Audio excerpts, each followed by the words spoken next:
ఓం శ్రీ అరుణాచలేశ్వరాయ నమః. అరుణాచల మహత్యము 4వ భాగము.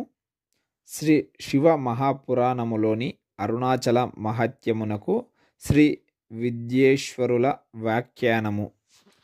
ఈ యొక్క వీడియోలో పూర్తిగా తెలుసుకుందాం ఆ స్వామివారు ఏ విధంగా చెప్పారు అరుణాచల క్షేత్రం గురించి అని. శ్రీ సుత మహర్షి ఇలా వివరించాడు.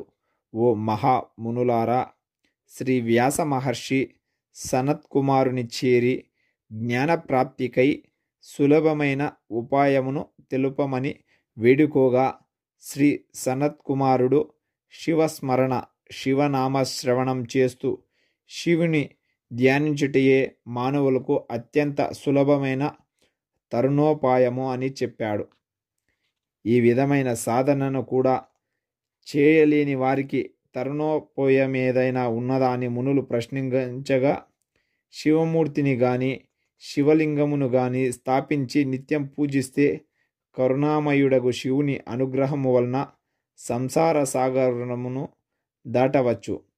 పూర్వము అనేక మంది ఋషులు ఇలా పూజించి శివ సాయుధ్యమును పొందారు. మునులు మరలా ఇలా ప్రశ్నించారు. ఇతర దేవతలను పూజించడానికి వారి వారి మూర్తులను స్థాపించుకుంటారు కదా, ఒక శివుడు మాత్రమే విగ్రహ లింగ రూపంలో రెండిటితోనూ అర్చింపబడుటకు కారణమేమిటి? మునులారా, మీ ప్రశ్నకు శివుడు మాత్రమే సరైన సమాధానం ఇవ్వగలడు. అయినా శివుని నుండి గురు పరంపరగా ప్రాప్తించిన జ్ఞానమిది. శివుడు మాత్రమే రూపము అరూపము అయిన దేవుడు. అతడు సృష్టికారకుడుగా రూపధారి, దానికి అతీతమైన తత్వముగా అరూపి అగుట వలన సర్వవ్యాపక తత్వము లింగరూపములో ఆరాధింపబడుచున్నది. ఇతర దేవతలు పరబ్రహ్మ తత్వమును కానందున వారికి మూర్తి పూజయే విధింపబడినది. ఇతర దేవతలందరూ జీవులే, శివుడొక్కడే పరబ్రహ్మ. ఈ విషయమును పూర్వము బ్రహ్మ సనత్కుమారునికి ఉపదేశించాడు అని అరుణాచల మహత్యము 4వ భాగము శ్రీ శివ మహాపురాణములోని అరుణాచల మహత్యమునకు సంబంధించి శ్రీ విద్యేశ్వరుల వ్యాఖ్యానము. ఓం శ్రీ అరుణాచలేశ్వరాయ నమః.